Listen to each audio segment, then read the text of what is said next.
Good morning, everybody, and welcome to day 2 of Earp CurseCon. I am your moderator, Jen Tidwell, and I am thrilled to be joined once again by the lovely Martina Ortiz-Luis and the one, the only, the inimitable Danny fucking Kind. Bow down. Hi. Good morning to you both. How are you this morning? Or it's morning for me. It's afternoon probably for y'all. Been good. Good. Did you have a fun day yesterday? Yeah, for sure. I mean, first day, first con. It was lovely. Well, I can tell you, Martina, following everybody on the tweet streams, that you have been knocking it out of the park. Oh, that means a lot. Cute. Danny, are you solo today, or do you have your child with you? Fucking guys, that was so crazy stressful yesterday. Also, like it was like every hour that went on, my house was progressively like going up in flames. That was so, and I had a babysitter here, and she just kept being like, "Oh my God, I'm so sorry. I'm so sorry." It was like, "It's fine. Everything's fine." But it was chaos. That little hand coming up and like pulling my hair during it was insane. Everybody is out of the house. It's just Penny, me, and a bunch of chocolate and cookies. So I am like, oh, yeah. You got Penny the puppy with you? Mm-hmm. Oh, that's wonderful. She is the most adorable, scruffy little puppy. She looks like an 80-year-old man. Yeah, I love her very much. We can all only hope to look that good when we're 80 years old. So why don't we get down to business here and chatting about both of your characters on Wynonna Earp. Something that we've noticed is that a lot of characters are pulled into the Earp orbit, and a lot of characters don't make it through unscathed. Both Rachel and Mercedes are survivors. Mercedes is adaptable to a fault, and Rachel seems to have a strong sense of people and recognizes the Earp folk as good people.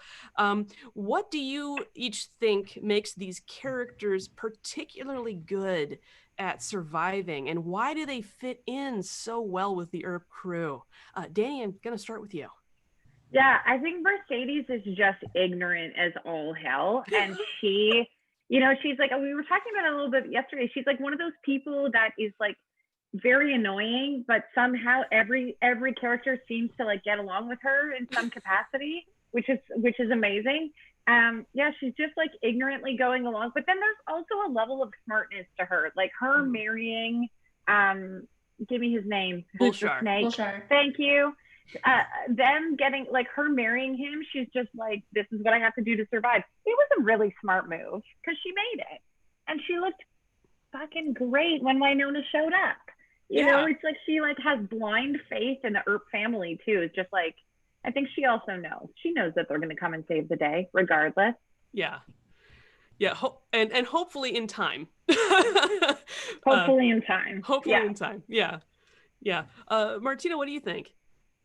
Well, I think like Rachel she's spent the majority of her teen years alone, and the fact that she was even able to like survive in this like zombie infested lab, I think, and just how she adapted to that kind of helps her in how she's surviving with the Earp family. And also I think she just really looks up to, well, she spent all this time with Nicole, and she's also looked up to Wynonna and like has seen what Wynonna's become and how she's like a badass and like a hero. And I think that's kind of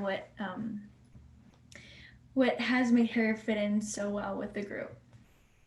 Do you think Can I just say this was so crazy because Martina and I have met for like 5 minutes in real life. Like really, that's our only passing. So I hardcore stalked you on Instagram, and you're like this phenomenal artist that I had no idea. Oh my God, thank you. I mean, I've been in love with you, so I'm like, that means so much to me. Have all of these people heard you sing before? Like, do you have an album out? Like, what is the deal? I I'm have so I sorry have I'm hijacking this. I don't mean it. No, that's totally fine. Go right ahead. I have a couple of singles out on like Spotify, Apple Music, all the music streaming platforms, and I've also been working on a lot more original stuff that I'm hoping to release hopefully by the end of this year and like in the coming months. So Amazing. yeah. You're like Wait, Ariana Grande level of like vocals that you like. I was listening to you sing and I was like, just like your control of your vocals is insane. Oh my god, thank you. Yeah, you're amazing. Oh Stop my god. Guys, Danny Kind is a queen. So like hearing this from her is I don't know how to act right now. Like I just got really sweaty and I don't like, I don't know how to act, guys. Sorry. well, here, Martina. Let me help. I'm going to take the much deserved attention off of you for just a moment. Before I do that, though, I will say that when you do release your album, you know the Earpers are going to help you hit platinum with that sucker. Yeah. Yeah, you know we will absolutely. We'll buy multiple copies, no problem. But okay, We so lost Danny. audio for a second. Oh, we lost audio. She lost audio Oh, for she a lost second. audio. She Are can't you hear you. okay? I can hear you now. Can you hear me? I can hear Can you hear me? you. Yes. Okay, I couldn't hear you for like 20 seconds. Oh, that's exciting. I was just saying that the Earpers are going to help you hit platinum when your album comes out. Oh my god. Yeah. Yes. True. It's exciting. I mean, So Danny, Mercedes is one of my favorite characters, and she has gone through a number of iterations since we first met her in season 2. When we first met her, she was back in town as sort of a real estate mini mogul, buying up properties and whipping her dysfunctional family back into shape.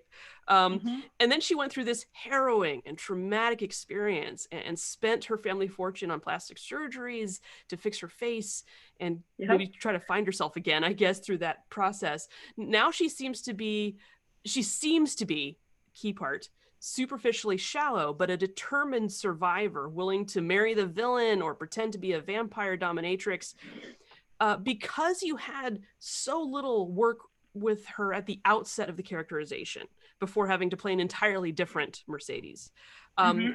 What do you think happened to that initial impression of her? Is that Mercedes still there, or are we just seeing a fuller picture of her? I think that like when I got the script and originally, I just did not know who she was. And so I did with the information that I had on that character at the time. And then playing the widow, like even now I have such deep regrets because I didn't like, she burst into a million spiders in the end. I'm like, why did I not piece Black Widow and Spider together? In my head, Black Widow, like I was thinking Widow death. That's what I was thinking the whole time. But I would have incorporated more of a spidery body to her had I known that that's where it was headed. So I have lots of regrets of things that I wish I knew. But that's also television. It's like you never know the arc until you're in the arc. So, but I do think now it's like Mercedes 2.0. Like her family's murdered. She lost her face. She got a new face. And now she doesn't give any fucks. So she is just like the biggest, boldest version of herself, who I think is like a cartoon character / drag queen. She just is a total narcissist and self-absorbed, but it's also in this like charming, weird way where she gets away with it. So she is. Yeah. No, go ahead. No, I was gonna say she is absolutely charming. Where these character traits might be off-putting on with other people. With Mercedes, it's just like, it's Mercedes.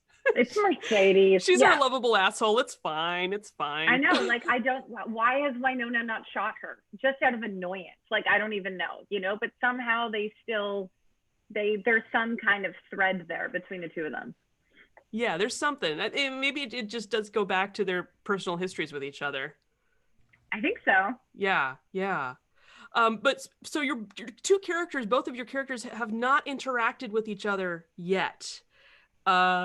What do you think their initial impressions of each other would be? Martina, what do you think Rachel would think of Mercedes? I genuinely think that she would think Mercedes is an absolute queen and would just want to be like her. And like she would definitely like see how fabulous she is and would be like, could you teach me some things? Like I feel like that would be Rachel's reaction to meeting Mercedes. Oh And dear. also she'd probably be like, I also feel like it would just kind of be like a sass off and there would just be a lot of attitude being flown around. And I feel like she would just be like, bite me. Like, I dare you. Like, let's go. Like, let's just sass off right now. Yeah, that's what I think. What do you think, Danny? I agree. And actually, Tim Rozon said this year when I saw him, he was like, he was like the closest thing to, because he was like, it's so great to have younger people on set. That man is like 65 years old. So he was like, it's so good to have younger people on set and just sort of like bringing a lot of like energy and good vibes to set. And then he said, I think the closest thing to young Valdez would be Mercedes. I would be so interested to see them in a scene together because they have so much in common. Because Mercedes acts like a 17-year-old, like half the time, which I totally agree with. I would love to see us do a scene together. And I would just like to play with you. It would be so fun. Yeah, it would be so much fun. I think a lot of people would love to see that, even if it was just, I don't know, a one-off sketch for charity. Who knows? I mean, but maybe season 5 we'll just get pitching, to see. Just pitching. Yeah, exactly. Yeah, we got the 5 for Wyona fight going on, and so hopefully we'll have you guys back and able to play with each other. Wait, that sounded so much less awful in my head. Anyway, I get it. You get what I'm saying? Too young. Excellent. Okay, good. Yeah. I'm glad picking up what I'm putting down. Fantastic. I appreciate you being there for me in the clinch, Danny. Danny, what do you think the dynamic between Mercedes and Wyona was back in high school? So we kind of touched on this a moment ago. Considering that Wyona said she's never had a best friend before. Yeah, I definitely don't think that they were best friends. I think that they probably hated each other, but I also think that I think they both got in a lot of shit in high school, but also, those girls that get in a lot of trouble that run in different circles, they see each other, they run into each other in the bathroom, like they come out of the stalls together and they're kind of like, I see you and I know you see me. And like, there's like those kinds of women where like outside of that bathroom wall, like we don't talk to each other and you're fucking gross and all those things. But there's moments where you connect to other people in high school that are like a little bit secret. I think they had that, and I think it transferred to adulthood. Like you don't lose that kind of connection, Yeah, absolutely. Fan fiction is sort of my corner of the universe, the Earp universe, and there is a really fantastic fanfic out there that many years down the line, when the show has ultimately retired, you might want to check out. It is a fantastic story where we examine the Wyona and Mercedes high school relationship, and it's really excellently well done. What happens? What do I need to know?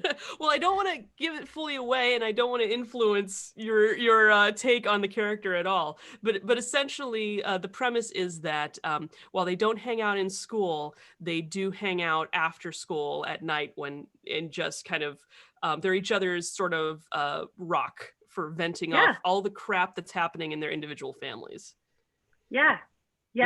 Those are the best parts of movies too, when like the different pockets of women like connect secretly on the football field under the bleachers, and like, they're just like, yeah, Bobby does have a small dick. I also saw that, and they connect on some weird, like whatever it is, or like I hate my math teacher, or I'm struggling with my parents, or whatever. It's like that's the shit in movies that we love to see, odds connecting like that. That's cool. That's very cool. Yeah, it is really cool. Yeah, and Mercedes is a popular character in fan fiction as well.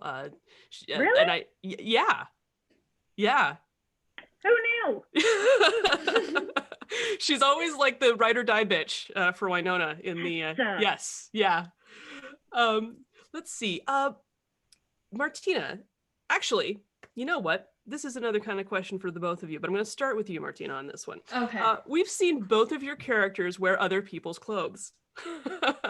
Yes. Yep. So I have a little bit of a challenge for each of you. So Martina, starting with you first. Make an outfit using one clothing item from every character that you've interacted with. For the record, you looked great in Wynona's jacket. Really good. Thank you. You did. I won't say that you looked better than Wyona, but I'd say equal part. Yeah. That's a compliment. I'll take it.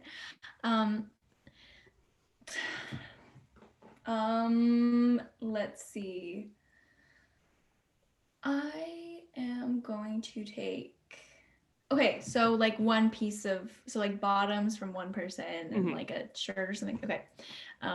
I'm going to take Doc's like skinny jeans or whatever he wears. I was gonna say that too. They're so tight. Right? How does the man sit? I don't know. The mystery to all of us. How does he like run or do anyways? Just like those stick so legs. take... He can't like bend his legs. Yeah. Okay, yeah, so I'll take that, and then I'll take, jeez, what does Jeremy wear? Nerdy stuff. No, I'll take wow, I'll take Nedley's like Hawaiian shirt. Nice. Okay. And I'll take I'll take the black badge like blazer thing on top of that. Wow. A look, right? And then I'll take like all of Waverly's accessories. And very nice. And that's my answer. That's quite a look. Okay, love it. All right, Danny?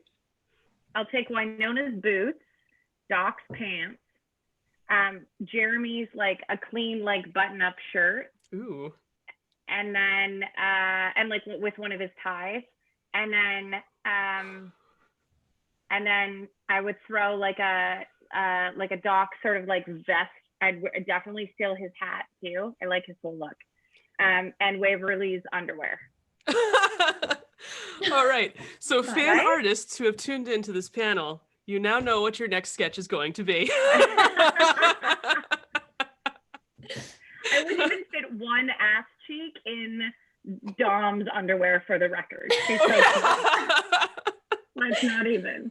I don't know. You're both, petite individuals. No. I mean, Dom is like this. Yeah. Okay. Dom's this. All right, fair. Well, I don't think we want to get into a debate about whose underwear is smaller. About Dom's ass versus my ass. And that's another panel. That's a completely different convention, honestly. Yeah. That's something that I think would be set in Vegas. But yeah. It is. Yeah. And I lived in Vegas, so I can, affirm that. You know what's up. I totally know what's up. Absolutely. Okay, so let's turn over to Twitter for some fantastic Twitter-sourced questions here. Cool. I'm going to start off with a question for Martina from @Kishara's Moon. What led to Rachel scratching Shay over Valdez? Was she trying to cheer Nicole up? And where did she get the giant spoon? I think the giant spoon was already there, but I think the giant spoon was already part of the Earp home. But sorry, could you repeat that first bit of that question? Yeah, absolutely. What led to Rachel scratching Shay over Valdez in the Earp hallway on the stairwell? Oh yeah. In your mind, did she do that? You did that? I guess that's totally. Well, Jeremy scratched in Valdez. Yeah, but Rachel scratched. I wrote the Shay. Shay Valdez. Yeah. It's funny. Yeah, I feel like she's kind of just like she's been there for 18 months, and she was like, my home now. Like my house now. Yeah, that's all I gotta say. You're like, I'm gonna spruce this place up. I found these old Christmas lights in the cubby, and I'm just gonna make a restaurant theme in the front hall. Yeah, why not? Yeah, of course. Yeah. So funny. Wonderful. Let's see here. Okay, let's see. Let me get the actual. From @PeaceWind13. Mercedes has been left in charge of babysitting Rachel for the day. What sort of nonsense goes down? Oh, I think it's just like straight YouTube videos. Like it's like how to do the perfect cat eye, and like it's like how to do makeup, how to contour. It's like a lot of like Kardashian videos A lot of like Uber Eats, even though they probably don't deliver to the Earp homestead, but that's what we would do. I think it would be like a lot of tutorial shit. Would you teach me how to look good in a really tight neon pink dress? Is my question. A lot of Spanx, which you don't need. You're good. Oh, sis. Martina, do you think Rachel will be teaching Mercedes how to TikTok and they'd just be doing TikTok videos? I feel like Mercedes would know how to use TikTok, and then she'd be like, Rach, this is the algorithm. This is what you got to do to like get everyone on your page. Like, I feel like that's what would happen. Yeah, I think so. I think that'd be great. And you could do. I must confess, I'm an old and I haven't been on TikTok. But I have no idea how to use TikTok either. I don't know anything about it. I just imagine it's a lot of flossing videos. As in the dance. As in the dance. Good clarification there. Let's see, who else we have here? This is a good one. Another one for both of you. This is from @Raverly. What nickname would Mercedes give to Rachel, and what nickname would Rachel give to Mercedes? Danny, what do you think? Oh, fuck. That's how you sign "oh fuck"? Can I see that again? Amazing. I learned so much from you guys. Nickname. Oh my God, Martina, if you have one, spit it out, because I don't have anything. I have no idea.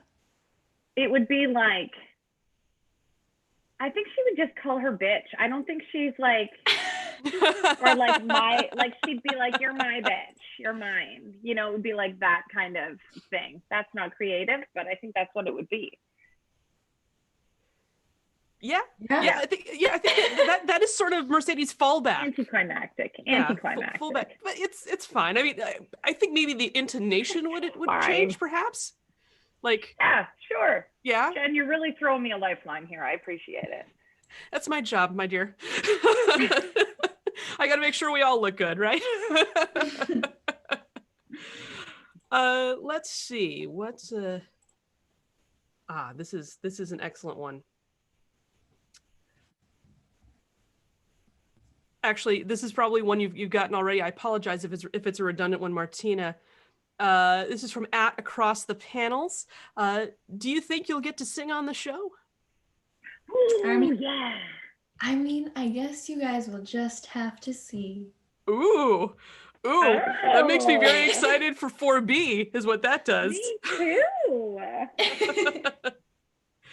And also from the same tweet from Across the Panels, Danny, you've been in the business for a while, and you've had, and as we all know, I'm jumping in on this question a little bit and intersecting my own thoughts. Sure. We all know that those of us, in the audience, we see you on screen and we go, aha, you have succeeded. But of course, we know that there's a long road to get to where you are.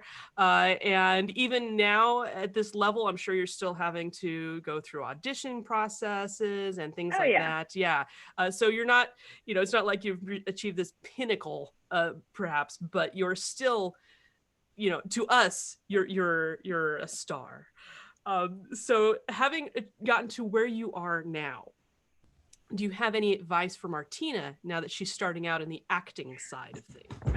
That's sweet. That's lovely. I never want to give advice. I don't think I'm in any position to give advice, but I do think that, like, for me, I've not made it. There is no trajectory in this career. There is, especially in this country, there's no star system. I think it's like you have a job and then you don't have a job. And that's kind of how it goes. You meet a lot of people when you are working, which is the great thing. But I think that you just have to carve your own path in this industry and not try to follow anybody else's. Generally in life, I think. Yeah, I'd say that's just good life advice. Yeah, absolutely. And Martina, I'm not sure if you're going out for other television shows, but it's one of those things where I'm having worked in the entertainment industry since you are a very, very wee person. I'm sure you've encountered your fair share of ups and downs. So it's not like you're going into this completely blind and your first rejection just, levels you to the floor. Yeah, for sure. Which is a very good thing.